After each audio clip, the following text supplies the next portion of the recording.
Vous étiez tout à l'heure avec Laurence Ferrari. Bonjour. Vous étiez davantage peut-être sur l'actualité. Et là, ce que je vous propose, et c'est pourquoi on a voulu que vous restiez avec nous, c'est, j'allais dire, bilan et perspective. C'est un peu ce qui pouvait nous intéresser. Alors volontairement, j'ai pris deux analyses un peu caricaturales, comme toujours, très divergentes, mais surtout très opposées. C'est ça qui m'intéressait. On a toujours envie d'avoir l'analyse qui nous arrange. Bon, votre analyse à vous, est-ce que la société a rejeté votre analyse ? Évidemment, je suis plutôt partisan de votre seconde analyse. Moi, je pense effectivement que le 23 février au soir, à la veille de l'intervention militaire de Vladimir Poutine, les sondages me donnent 16,5 des intentions de vote. Je suis devant Marine Le Pen qui est à 16 et je suis devant Valérie Pécresse qui est à 14. Donc le 24 février, c'est une autre histoire. Dans un premier temps, une partie de l'électorat qui avait voté Fillon et qui m'avait rejoint s'affole à cause de la guerre et rejoint le président, le fameux vote drapeau dont parlent les observateurs et les spécialistes. Et donc ça m'affaiblit, ça me fait redescendre à 12, à 11, etc. Et là, quand arrivent les 15 derniers jours de l'élection, de la campagne, les électeurs qui m'avaient rejoint et qui avaient voté en 2017 Marine Le Pen, on était à 30%, selon les chiffres, d'électeurs de Marine Le Pen de 2017 qui m'avaient rejoint, se sont dit, le vote utile, Marine Le Pen est en tête, il faut surtout en plus, Mélenchon menaçait de passer devant, donc ils ont rejoint Marine Le Pen. Voilà, bon, c'est une analyse, c'est la mienne, je pense que c'est la vraie. Évidemment, j'ai bien compris et j'ai bien observé que beaucoup de gens se sont précipités sur mon échec et mon résultat à 7% pour dire, vous voyez bien, l'identité n'est pas un sujet, l'identité de la France n'est pas un sujet, l'islamisation n'est pas un danger, les Français s'en moquent et les Français n'en ont cure. Je m'y attendais et ils étaient très contents de cet enchaînement funeste. Moi, je continue de penser, et je le vois dans le Var, je continue de penser que les Français sont massivement inquiets et qu'ils craignent que leur pays ne devienne un autre pays, que leur peuple soit remplacé par un autre peuple, par une autre civilisation. Je ne change absolument pas mes analyses.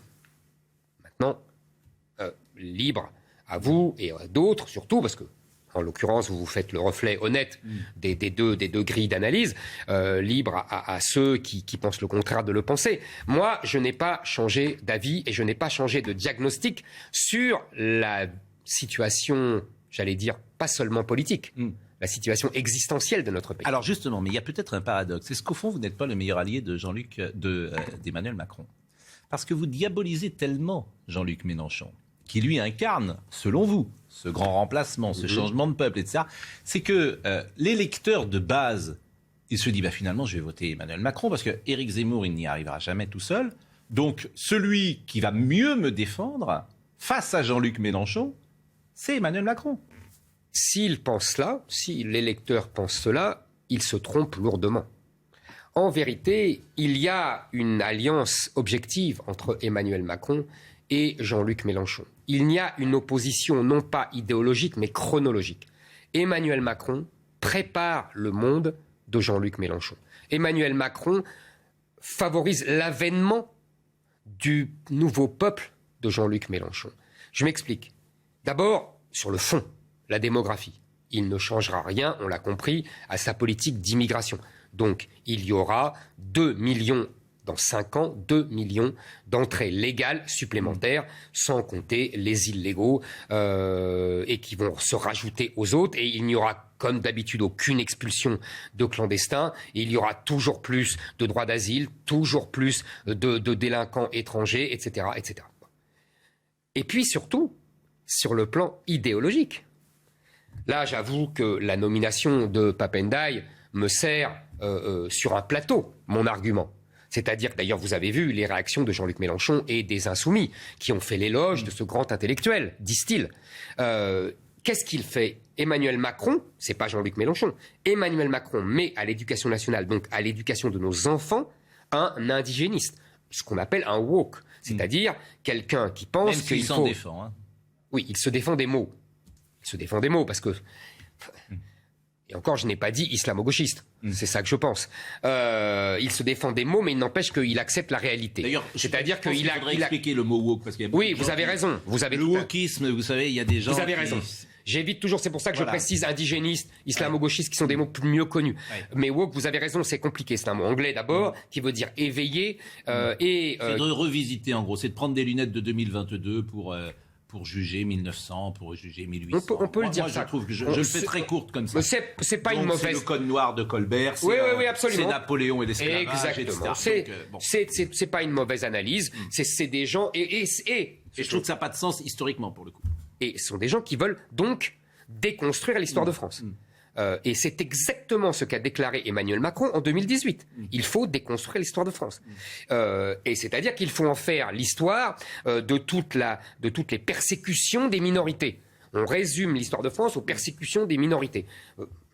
Ça me trouble toujours ce genre d'explication, parce que si on devait faire de l'histoire de France l'histoire des souffrances des gens, ce ne sont pas les souffrances des minorités dont on parle tout le temps, mais c'est plutôt les souffrances du peuple français et des paysans français. Vous voyez, quand il y avait régulièrement des famines, quand 90% de la population souffrait de faim, qu'ils travaillaient 15 heures par jour à la terre, oui, eux, ils ont souffert. Alors, mais recentrons, parce que ma question, c'était est-ce que vous n'êtes pas le meilleur allié d'Emmanuel Macron ? C'est ça ma question. Moi, je pense, au contraire... C'est une vraie question. Oui, c'est une vraie question. Mais je vous ai répondu, je pense que si les gens croient ça, ils se trompent lourdement, car c'est Emmanuel Macron qui est le meilleur allié de Jean-Luc Mélenchon. C'est-à-dire que Emmanuel Macron prépare le monde et prépare la France de Jean-Luc Mélenchon. Quand Jean-Luc Mélenchon, on n'a pas assez remarqué ça, pardonnez-moi, mais Jean-Luc Mélenchon a dit « Les gens qui se sont rassemblés autour de moi, de ma candidature, les 20% ou 21% ou 22%,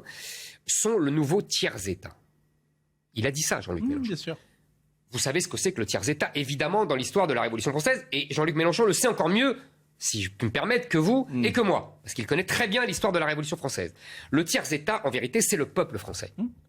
Donc, il estime que son électorat, qui est composé, je le rappelle, d'abord d'une population musulmane, en masse, 69% des musulmans ont voté Jean-Luc Mélenchon. Oui, alors d'abord, non.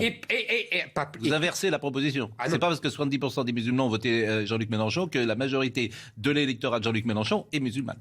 Il faudrait voir les chiffres. Il a fait entre 60 et 70% dans la plupart des banlieues françaises. C'est colossal.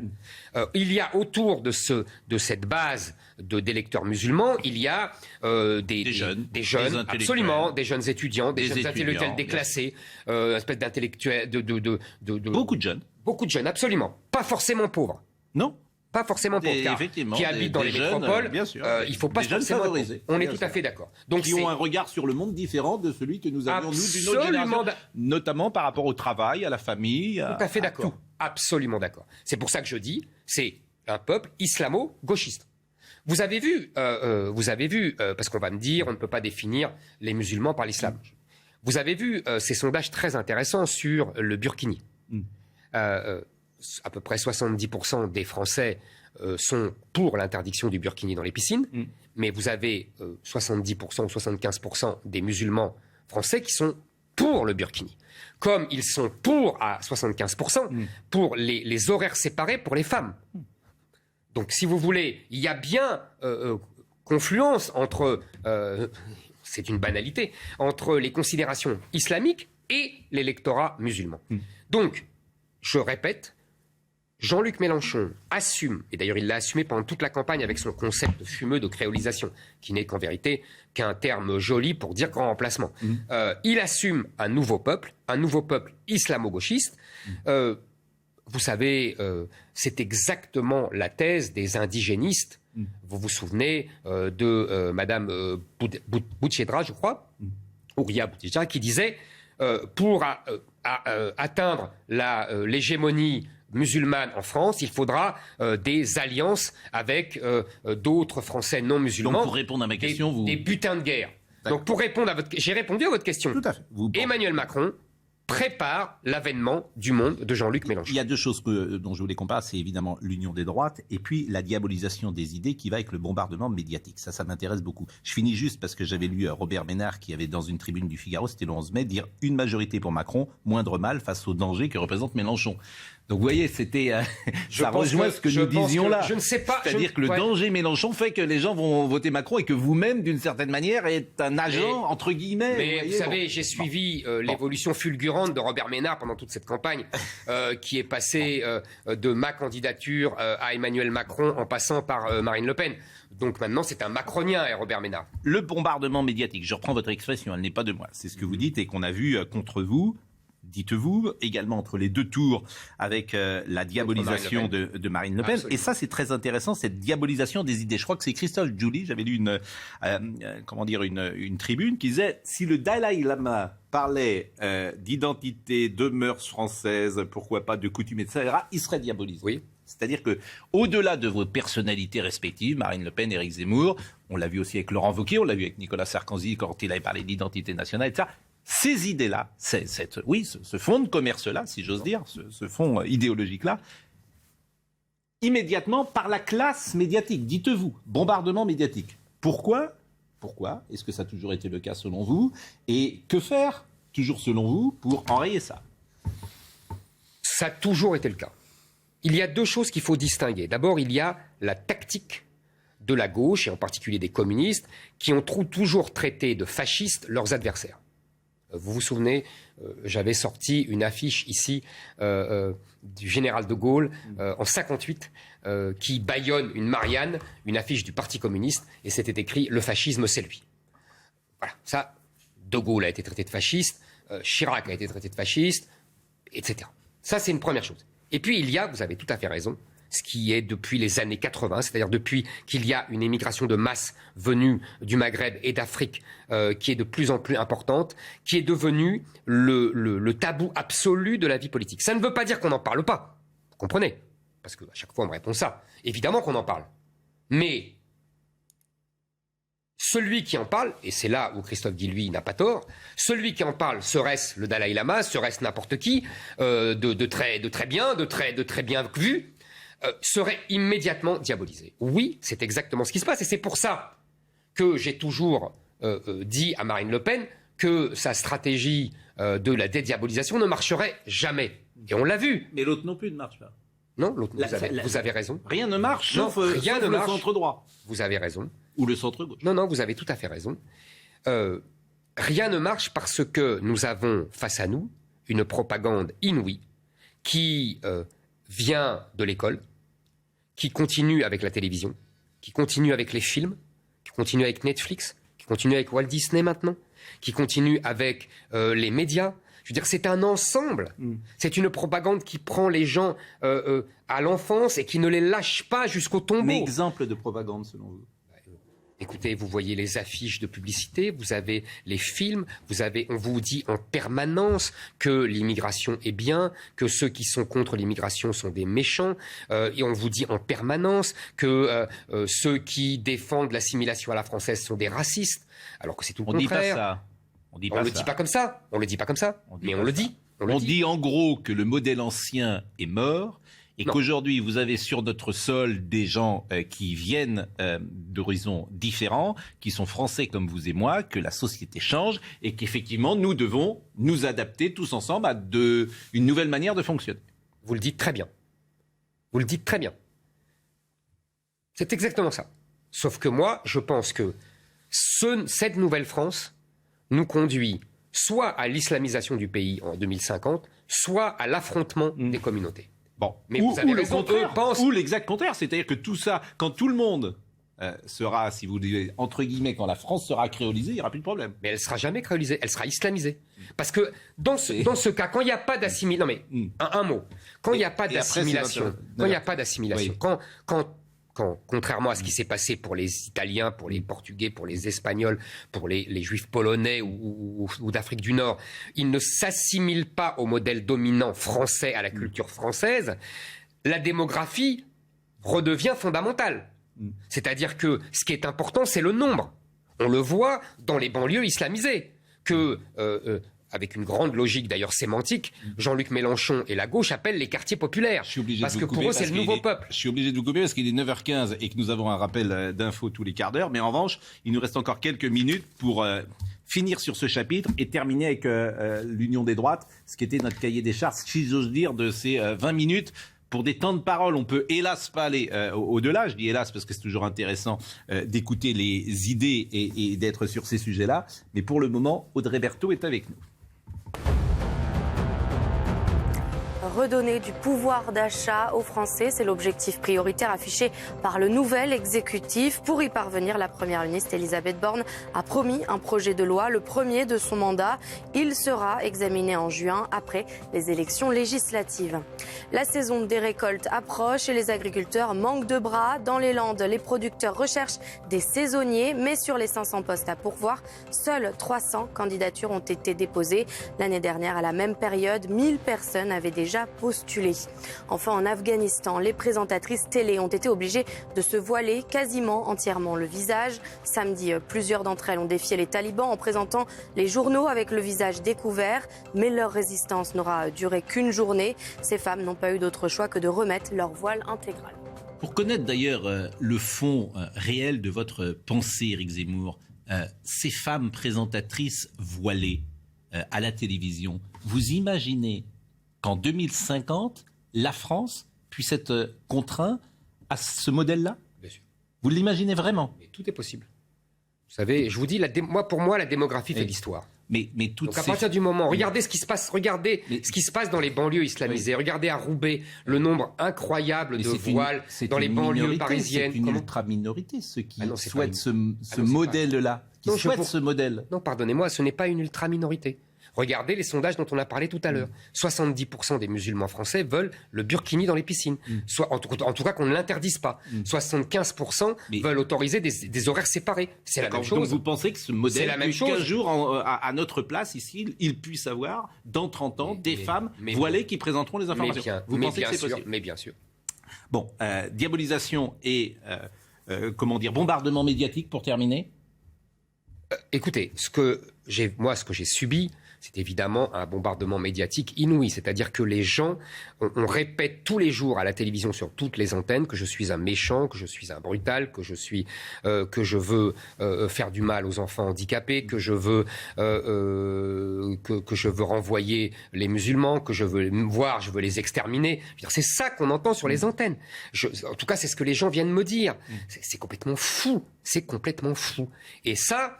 Alors, évidemment, moi, j'ai été invité. Je ne dis pas que je n'ai pas été invité. Je ne dis pas qu'on n'a pas respecté, vous voyez, l'équité et l'égalité. J'ai pu me défendre, j'ai pu répondre. Mais on ne peut jamais, si vous voulez, être partout. Et donc, on subit un bombardement médiatique phénoménal qui fait de vous un monstre, alors que simplement, on défend, vous l'avez très bien dit, on défend un modèle qui a existé pendant des siècles en France et qui existait encore dans notre enfance, vous, Pascal et moi. Donc, on peut dire, comme vous l'avez très bien dit, c'est un modèle du passé et il est mort. Mais on ne dit pas que cela. On dit c'était le mal. On dit il persécutait les minorités. Moi, je dis que c'est le contraire. Bon. Dernière chose sur l'union des droites. Parce que l'union des droites, alors vous pensez que c'est la seule possibilité de gagner. Alors, il y a évidemment un problème parce que tout le monde à droite ne pense pas pareil. Bon. Mais surtout, personne n'en veut. C'est-à-dire que ça fait quand même deux problèmes majeurs. Ah, vous avez 1000 fois raison. J'ai d'ailleurs, vous pourriez rajouter un troisième problème. C'est que je n'ai pas toujours dit cela.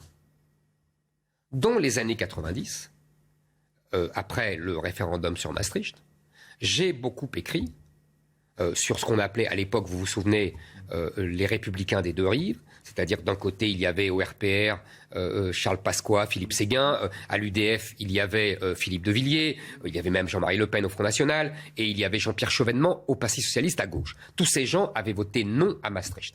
Et j'avais rêvé avec d'autres, avec Jean-Pierre Chevènement entre autres, une alliance de tous ces gens. C'est d'ailleurs, je remarque, ce qu'Emmanuel Macron a fait à l'envers. Lui, il a rassemblé tous les oui à l'Europe, tous les oui à Maastricht. Donc c'était pas une mauvaise idée. Et je vois que Marine Le Pen la reprend aujourd'hui et depuis des années, elle défend cela et elle dit « moi je ne suis pas de droite, je ne suis ni droite ni gauche », comme Emmanuel Macron d'ailleurs. Nous avons un nouveau clivage, etc. Il n'est pas nouveau, il a 30 ans, mais peu importe. Sauf que, pour cela, premièrement, ça n'a jamais marché. Ça n'a jamais marché, je l'ai observé de près en tant que journaliste politique. avec des gens de grande qualité, comme Jean-Pierre Chevènement, comme Philippe Séguin, bon, ceux que j'ai cités, Philippe de Villiers, etc. Deuxièmement, et c'est encore plus grave, pour rassembler une droite patriote et une gauche patriote, encore eût-il fallu qu'il y ait une gauche patriote. Or, s'il y a encore des électeurs qui ont voté à gauche traditionnellement, moi-même, j'ai voté à gauche en 1981, et qui restent patriotes et qui considèrent que la France est la nation et le modèle indépassable et que... voilà, bref, vous avez compris. Il n'y a plus de dirigeants de cette gauche patriote. Il n'y en a plus. Ils sont partis chez Emmanuel Macron. Monsieur Chevènement est parti chez Emmanuel Macron, Monsieur Montebourg est parti chez Emmanuel Macron, Monsieur Valls aussi. Donc c'est fini. Et la gauche, c'est ce que je vous disais tout à l'heure, c'est ça la nouveauté que personne ne veut voir. C'est que la gauche a été aspirée par l'islamo-gauchisme. Tout le monde le voit plus ou moins. Maintenant. On le voit plus ou moins parce que c'est... Oui, mais alors dans ce cas-là, pardonnez-moi Pascal, dans ce cas-là, il faut en tirer toutes les conclusions. Il faut arrêter de dire qu'on va rassembler la droite patriote et la gauche patriote, parce qu'il n'y a plus de gauche patriote. Il n'y a plus qu'une gauche islamo-gauchiste. Il y a des intellectuels gauche patriote, d'ailleurs, des gens qui venaient de la gauche, c'est Finkielkraut, c'était Régis Debray, mais ils sont considérés... c'était Elisabeth Badinter. Tout à fait, Pascal. Bon, ces gens-là c'était Geoffrin. Absolument. Mais, qu'on a sur notre plateau. Tous ces gens-là sont considérés comme de droite par les islamo-gauchistes. Oui. C'est le problème de la gauche. Elle avance tout le temps. Vous savez, Kundera disait la gauche, c'est en fait l'avancée permanente, le mouvement permanent. Bon, bref. Donc, qu'est-ce qui se passe? En vérité, nous avons une situation transitoire. Et c'est ce qu'a bien montré la présidentielle. Nous avons Macron et Marine Le Pen qui sont des candidats, j'allais dire, du passé. C'est-à-dire du moment où la droite et la gauche ne voulaient plus rien dire, les années 90. Ce sont les produits d'un mouvement transitoire. Et le vrai avenir, c'est cette gauche qui nous montre l'avenir, cette gauche islamo-gauchiste. Donc en face de ce nouveau peuple, le tiers-État, de ce nouveau peuple islamo-gauchiste, il faut que la droite renaisse et défendre l'identité française. Il faut un peuple français qui veut rester français. Pourquoi pas, mais attendez, des droites... mais vous avez raison que les vieux appareils n'en veulent pas. LR n'en veut pas parce que, pour la plupart, ils ne rêvent que d'être ministre de Macron. Le RN n'en veut pas parce que il veut tuer la concurrence de Reconquête. Il ne veut surtout pas que l'on grossisse et il ne veut surtout pas qu'on nous permette d'avoir des députés, etc., comme la gauche a fait. Et en plus, philosophiquement, j'allais dire, stratégiquement, ils ne veulent pas s'inscrire dans la droite. Mais, moi, ce que je pense, c'est que les électeurs, je le vois dans le Var, les électeurs, qui sont tous d'anciens RPR, certains sont partis au Front National, puis au Rassemblement National. D'autres sont restés à ce qui est devenu l'UMP et aujourd'hui LR. Tous ces gens-là, ce sont les mêmes. Donc ils veulent être ensemble et ils veulent affronter le vrai ennemi qui est le peuple islamo-gauchiste de Jean-Luc Mélenchon. Oui, mais peut-être, et ça revient à une des questions que je vous ai posées, peut-être pense-t-il que celui qui le défendra le mieux, peut-être pense-t-il, ça sera Emmanuel Macron parce qu'il rassemblera plus, alors que vous rassemblerez moins par définition. Marine Le Pen, dernière chose, vous l'avez eu au téléphone par exemple depuis l'élection présidentielle? Je l'ai eu le lendemain du premier tour, après que j'ai appelé à voter pour elle. Non. Vous parlez? C'est irrémédiable, c'est une fâcherie personnelle. Vous savez... En 2 secondes. Non, mais en 2 secondes, il n'y a pas que les personnes, il n'y a pas que les égos. Ça compte, vous avez raison, ça compte. Vous n'avez pas toujours manifestement, on a des univers différents. Mais surtout, il y a un problème, elle le dit elle-même, il y a un problème stratégique. Il y a un problème stratégique. Moi, je pense, en 2 mots, je pense qu'elle a fait du social le sommet de sa hiérarchie personnelle. Moi, ceux qui mettent le social en haut, je ne dis pas que c'est négligeable, s'inscrivent dans un univers qui s'appelle le socialisme. Moi, j'ai mis en haut de la pile, en haut de la hiérarchie, l'identité de la France. C'est notre désaccord stratégique. Il faut que les électeurs tranchent. Bah écoutez, ils ont peut-être tranché. À la présidentielle, et là, il y a encore les législatives. Ils ont même sûrement tranché, c'était le principe. Ah, c'est tout à fait. Bon, merci en tout cas. Mais il y a les législatives encore. Merci en tout cas, et c'était intéressant. Et l'avenir. Car c'est important, l'avenir. Merci. Non mais... Merci, Éric Zemmour.